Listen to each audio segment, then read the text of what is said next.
Ang Ink Giant DTF1 dito sa Sauyo, nagamit ng 5 araw na may 70 meters na run. Ito po yung kanyang printer head na last week na ayos. Ito naman ang cupping na may 90% good condition.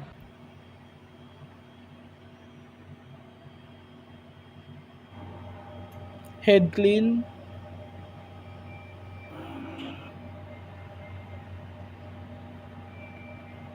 Antayin lamang matapos.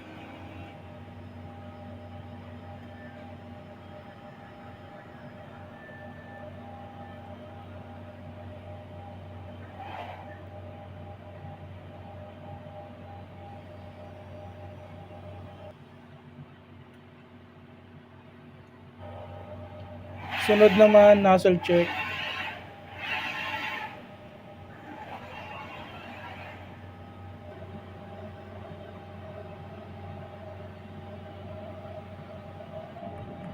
Okay naman ang output. Bali yung isang printer head yan is damaged na. Hindi na kompleto. Ito naman ang power ABR. Waste tank. Ito naman